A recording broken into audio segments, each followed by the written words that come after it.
जून 2024 session वाले बच्चों को कुछ इम्पोर्टेंट इन्फॉर्मेशन मैं देना चाहता हूँ। जून 2024 सेशन के जो एग्ज़ाम्स हैं, अगले एक हफ्ते में सब एग्ज़ाम्स ख़त्म हो जाएंगे।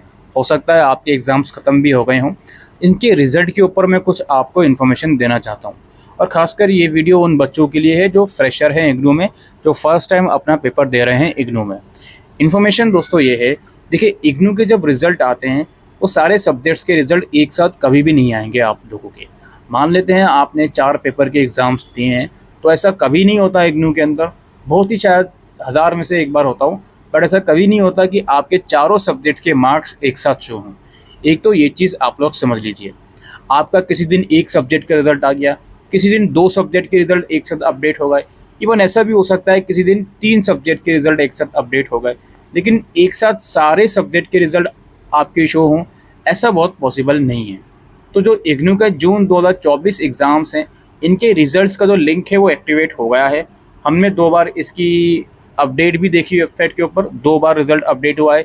एक बार शायद 2 जुलाई को हुआ है, और एक बार शायद उसके नेक्स्ट या next to next day result update हुआ था। ये चीज़ हमने देखी है। और यहाँ पे मैं एक चीज़ और कहना चाहता हूँ कि जो इनिशियल कुछ अपडेट्स होती हैं, इनिशियल 4 से 5 अपडेट्स जो आएंगी रिज़ल्ट की, उसमें मैक्सिमम बच्चों का रिज़ल्ट आता नहीं है, बहुत ही कम बच्चों का रिज़ल्ट आता है। तो जो एक्चुअल रिज़ल्ट डिक्लेरेशन की कहानी है आप लोगों की, आपके जो एग्ज़ाम्स ख़त्म हो रहे हैं इस बार जुलाई के सेकंड वीक तक हो रहे हैं। आइडियली वो जून के लास्ट तक ख़त्म हो जाते हैं, या बहुत से बार जुलाई के फर्स्ट हाफ वीक तक, बट इस बार एग्ज़ाम थोड़ा लंबे खींचे हैं इलेक्शन की वजह से। तो इस बार जो रिज़ल्ट की कहानी है, जो ज़्यादातर बच्चों का रिज़ल्ट डिक्लेयर होना शुरू होगा, कम से कम एक सब्जेक्ट का ही सही, वो अगस्त के फर्स्ट वीक से मुझे लगता है वो शुरू होगा। थ्योरी पेपर की मैं बात कर रहा हूँ, तो इतना तो आपको इंतज़ार करना होगा। आपको बहुत सी वीडियोस मिल जाएंगी कि सर रिज़ल्ट अपडेट हो गया, आज ये अपडेट आई, आज वो अपडेट आई, बट आपको घबराना नहीं है। आपको रोज़ाना चेक करते रहें जब भी अपडेट आएगी। अगर आपका रिज़ल्ट नो रिकॉर्ड फाउंड आता है, एनरोलमेंट नंबर नॉट फाउंड होता है, तो don't worry about it, you have to wait at least till August first week, फिर आपका रिज़ल्ट डिक्लेयर होना शुरू होगा। मान लेते हैं 4 अगस्त को एक सब्जेक्ट का आ गया, फिर हो सकता है 14 अगस्त को 2 और सब्जेक्ट का आ गया, या ऐसा भी हो सकता है 14 अगस्त को 3 सब्जेक्ट का आ गया। इस तरह की चीज़ें होती हैं थ्योरी एग्ज़ाम्स के रिज़ल्ट में। दूसरी चीज़ अब की है असाइनमेंट का रिज़ल्ट। असाइनमेंट के रिज़ल्ट के ऊपर भी मैंने शायद कुछ दिन पहले वीडियो बनाई थी। अब असाइनमेंट का जो स्टेटस है उसमें क्या होता है वो पहले आप समझिए। जो असाइनमेंट का स्टेटस चेक करने का लिंक है, उस पर पहले शो होगा कि आपके असाइनमेंट रिसीव हो गए हैं और प्रोसेस में हैं। ये कब शो होगा जी?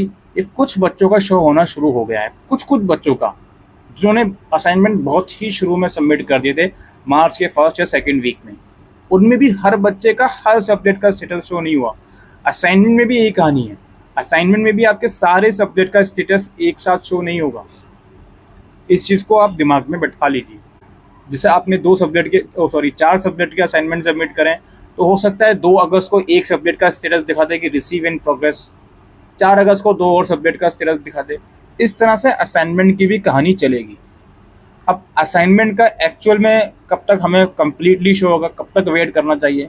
देखिए मार्च से सबमिशन शुरू हुआ था, तो मैं ये मानूंगा एटलीस्ट सितंबर अक्टूबर तक का तो इंतज़ार आपको करना है।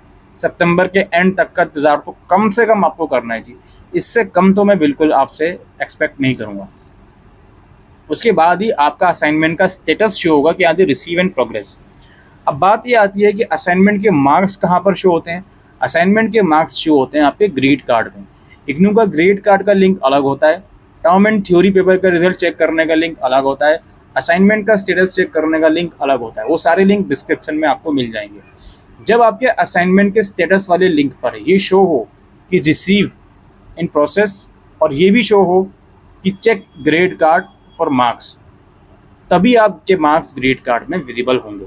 कई बार ऐसा भी होता है कि वहाँ पर शो कर देगा कि check grade card for marks, but actual में ग्रेड कार्ड में मार्क्स आने में टाइम लग जाता है। तो इस चीज़ को भी आप इंतज़ार करें।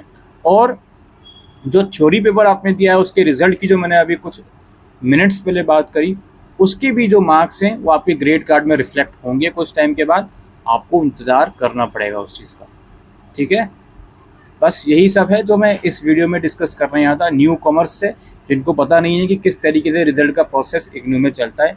आपने हो सकता है मास्टर्स कर रहे हो इग्नू से, आप प्रीवियस किसी यूनिवर्सिटी से ग्रेजुएशन करके आए हों, आपने एग्ज़ाम दिए, सारे सेमेस्टर के सारे सब्जेक्ट्स का रिजल्ट एक साथ आ गया, लेकिन यहाँ ऐसा नहीं होता, यहाँ वेट करना पड़ेगा आपको। फेज मैनर्स में यहाँ पर रिजल्ट्स डिक्लेयर होते हैं। It may be for a theory exam और it may be for your assignment status. Alright, ये आज की इस वीडियो में हम डिस्कस करने आए थे। Thank you.